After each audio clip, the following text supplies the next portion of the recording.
रोज एक नई कहानी देखने के लिए चैनल को सब्सक्राइब करें और बेल आइकन दबाना ना भूलें। देवयानी अपनी पांचों बहुओं का एक कंप्यूटर होने की वजह से बड़ी परेशान थी, क्योंकि उसके चलते वो पांचों हमेशा आपस में लड़ती रहती थी। क्योंकि उसकी बड़ी बहू चीनी ऑफिस में काम करती थी, छोटी बहू रानी बच्चों को ऑनलाइन इंग्लिश की क्लास देती थी, उसकी तीसरी बहू रुचि पढ़ाई करती थी, चौथी बहू कंप्यूटर प्रैक्टिस करती थी और पांचवी बहू को कंप्यूटर पर गेम खेलने का शौक था। पांचों किसी न किसी वजह से कंप्यूटर यूज करने को लेकर हमेशा आपस में बहस ही करती रहती थी।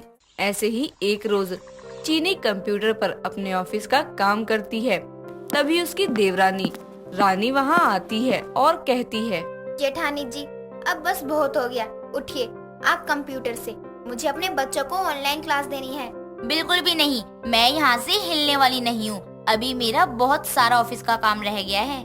जेठानी जी, मुझे उससे कोई मतलब नहीं है, मेरे बच्चों की क्लास मिस हो जाएगी बेवजह। आखिर आपके काम के लिए मैं अपना नुकसान क्यों करूं? अगर एक दिन तुम्हारी क्लास मिस भी हो गई तो कोई फर्क नहीं पड़ेगा, लेकिन अगर मेरे ऑफिस का काम पूरा नहीं हुआ तो बात मेरी रिस्पेक्ट पर आ जाएगी और सुननी पड़ेगी वो अलग। अच्छा जी, आपको अपना काम तो दिखाई देता है, लेकिन मेरे काम की कोई कदर ही नहीं है, कोई वैल्यू ही नहीं है। एक तो मेरे टाइम पर आप कंप्यूटर यूज कर रही हैं, उसके बाद भी मुझे सुना रही हैं। देखो, जितना टाइम तुम यहाँ खड़ी होकर मुझसे बहस करोगी उतनी देर में मेरा काम खत्म हो जाएगा। बस 10 मिनट दे दो प्लीज। ठीक है, मैं 10 मिनट में वापस आती हूँ, तब तक आपका काम पूरा हो जाना चाहिए। रानी इतना कहकर वहां से चली जाती है और अपने दूसरे कामों में लग जाती है। कुछ समय बाद रानी अपना काम खत्म करके वहां आती है तो देखती है उसकी जेठानी चीनी की जगह उसकी देवरानी रुचि कंप्यूटर से पढ़ाई कर रही होती है। तभी वो उसके पास जाती है और कहती है, तुम यहाँ क्या कर रही हो? जेठानी जी, आप देख नहीं रही हैं क्या कि मैं सरकारी नौकरी की तैयारी कर रही हूँ? देखिए, जाइए यहाँ से, मुझे पढ़ने दीजिए। वैसे भी अभी मुझे बहुत पढ़ाई करनी है। तुम्हारी पढ़ाई गई तेल लेने, तुम पहले जल्दी से उठ लो कंप्यूटर से, मुझे भी अपनी क्लास शुरू करनी है, बस और कुछ नहीं। क्यों जेठानी जी, मैं क्यों उठूँ इस कंप्यूटर से? इस पर आपका नाम लिखा हुआ है क्या, या आपने कोई टाइमिंग फिक्स कर रखी है? देखो, तुम्हें जो समझना है समझो, लेकिन इस कंप्यूटर से दूर हटो, बस हटो। ना हटू तो क्या करोगी? जितना हक आपका इस घर पर है उतना ही मेरा भी है, और इस घर की चीजों पर भी है, इसीलिए आप मुझे हटा नहीं सकती हैं। रुचि इतना कहकर फिर से अपनी पढ़ाई पर लग जाती है। तभी रानी गुस्से में आकर कंप्यूटर को डायरेक्ट स्विच से बंद कर देती है, जिस पर रुचि को बहुत गुस्सा आता है और वो दोनों आपस में बहस करने लगती हैं। तभी उनकी आवाज सुनकर चीनी, रवीना और काव्या भी वहां आ जाती हैं और उन्हें समझाने की जगह वो भी आपस में बहस करने लगती हैं। पांचों अपनी बहस में लगी ही होती हैं कि तभी उसकी सास देवयानी अपने भतीजे राज के साथ घर आती है और उनके शोर की आवाज सुनकर उनके पास जाती है। अपनी सास को अपने सामने देखकर पांचों एकदम चुप हो जाती हैं। तभी वो कहती है, शर्म नाम की चीज है तुम पांचों में बिल्कुल भी? तुम पांच इस घर की बहू हो या कोई पड़ोस की लड़ाकू औरतें जो आपस में ही लड़कर मरी जा रही हो? किस बात पर तुम पांचों इतना जोर जोर से चिल्ला रही हो? माँ जी, मैं लड़ नहीं रही थी, मैं तो बस इनसे बोल रही थी कि थोड़ी देर के लिए कंप्यूटर खाली छोड़ दें, मुझे कंप्यूटर पर काम करना है। आपको काम करना है जेठानी जी? तो क्या हमें कोई काम नहीं है? हमें भी कंप्यूटर की जरूरत है, हमें भी काम है। हमें भी काम करना है कंप्यूटर पर। अच्छा, अब सभी को एक साथ जरूरत लग गई कंप्यूटर की।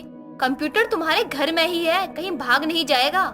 लेकिन माँ जी, समय तो भाग जाएगा, और जो काम समय पर ना हो उसे करने का क्या फायदा? वैसे बहू, इतना दिमाग किसी और काम में भी लगा लिया कर, या इतनी समय की चिंता किसी और काम को करने में भी कर लिया करो। सब एक से बढ़कर एक कामचोर हो। बुआ, मुझे एक बात समझ में नहीं आ रही, ये पांचों भाभियाँ कंप्यूटर के लिए ऐसे क्यों लड़ रही हैं? बेटा, तूने वो कहावत सुनी है ना, पागलों का कहीं गांव नहीं बसता है? वो कहावत इन्हीं के लिए बनी है। बुआ जी, ये लड़ाई झगड़ा मुझे ना बाद में दिखाना आप, लेकिन मुझे अभी बहुत जोर की भूख लगी है, इसलिए पहले कुछ खाने को दे दीजिए। हाँ बेटा, बिल्कुल, तू जाके अपने कमरे में फ्रेश हो जा, जब तक मैं तेरे लिए खाने के लिए कुछ बनवाती हूँ। और तुम पांचों ये कंप्यूटर की लड़ाई छोड़ो और जाके घर के बाकी कामों में लगो। चीनी और रानी बहू, तुम दोनों राज का कमरा ठीक करो जाके, और तुम तीनों जाके खाने की तैयारी करो। जी माँ जी। पांचों इतना कहकर चुपचाप वहां से चली जाती हैं और अपने अपने कामों में लग जाती हैं। ऐसे ही समय बीतता है और समय के साथ पांचों के बीच में कंप्यूटर को लेकर आए दिन होने वाली लड़ाई से देवयानी बिल्कुल परेशान हो चुकी थी। एक रोज देवयानी की सबसे छोटी बहू रवीना आराम से कंप्यूटर में बैठी गेम खेल रही होती है। तभी उसकी चारों जेठानियां वहां आती हैं और उसे कंप्यूटर पर गेम खेलते हुए देखकर कहती हैं, देवरानी जी, तुम सही हो। यहाँ हमें कंप्यूटर काम करने के लिए नहीं मिलता है, और एक तुम हो जो यहाँ आराम से बैठकर गेम खेल रही हो। हटो, मुझे कंप्यूटर में प्रैक्टिस करनी है। अरे तुम अपनी प्रैक्टिस बाद में करना, मुझे ऑफिस का काम है। काव्या तुम हटो, मुझे कुछ जरूरी मेल करनी है। बिल्कुल भी नहीं काव्या, तुम इनकी बात सुन लो। ये 10 मिनट बोलकर तुम्हारा सारा काम और सारा टाइम सब खराब कर देंगी। आप तो ऐसे बोल रही हैं जेठानी जी जैसे आप किसी का काम खराब करती ही नहीं है। पहले आप लोग अपने आप में डिसाइड कर लो कि इस टाइम कंप्यूटर की सबसे ज्यादा जरूरत किसको है, किसका काम सबसे ज्यादा जरूरी है, तभी मैं अपना गेम बंद करूंगी। मेरा काम जरूरी है।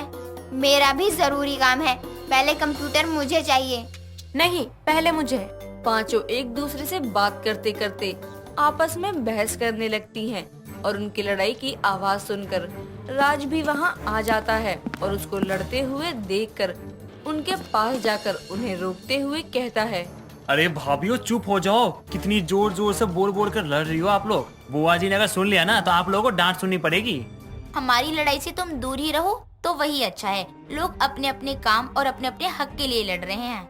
लेकिन आपस में लड़ने की जरूरत ही क्या है? आप लोगों के बीच में जो भी परेशानी है उसे बैठकर शांति से बात करके खत्म किया जा सकता है ना। राज की बात को नजरअंदाज करके पांचों फिर से आपस में बहस करने लगती हैं और उनको लड़ता हुआ देख राज अपना सर पकड़कर सोफे पर बैठ जाता है। तभी देवयानी वहां आ जाती है और उनको फिर से कंप्यूटर के लिए लड़ते हुए देखकर गुस्से में चिल्लाते हुए कहती है, चुप हो जाओ तुम सब। तुम इंसान हो या जानवर? इतना तो किसी जानवर को भी समझाओ तो वो भी समझ जाता है, लेकिन तुम पर किसी बात का असर ही नहीं होता है। तुम्हें तो इतनी भी शर्म नहीं है कि तुम्हारे घर में एक रिश्तेदारी का लड़का है जो तुम्हें ऐसे लड़ते हुए देखेगा तो अपने घर जाकर क्या कहेगा? बुआ जी आप मुझे माफ करना, लेकिन अब मैं यहाँ नहीं रह सकता हूँ। मैं यहाँ पढ़ने आया था। पढ़ने के लिए शांति की जरूरत होती है, लेकिन यहाँ तो शांति मिलना तो छोड़ो, शांति का दूर दूर तक नामो निशान ही नहीं है। इसलिए मैं जा रहा हूँ, कहीं और कमरा लेकर रह लूंगा। तू सही कह रहा है बेटा, और तुझे भी तो कंप्यूटर की जरूरत थी ना। एक काम कर, ये कंप्यूटर भी तो अपने साथ लेकर जा। इससे मेरे घर में रोज रोज की लड़ाई भी खत्म हो जाएगी और इन लोगों को अक्ल भी आएगी। देवयानी इतना कहकर अपनी पांचों बहुओं के एक कंप्यूटर को अपने भतीजे राज को दे देती है और वो कंप्यूटर लेकर वहाँ से चला जाता है।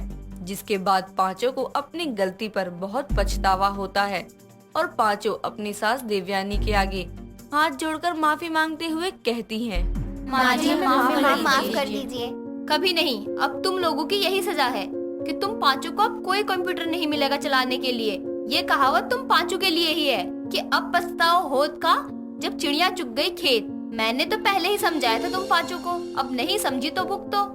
देवयानी इतना कहकर वहाँ से चली जाती है और उसकी पांचों बहुएं अपनी सास की बात सुनकर अपनी गलती पर पछताते हुए अपना सर पकड़कर सोफे पर बैठ जाती हैं और इस तरह से पांचों बहुओं का एक कंप्यूटर उनसे छिन जाता है।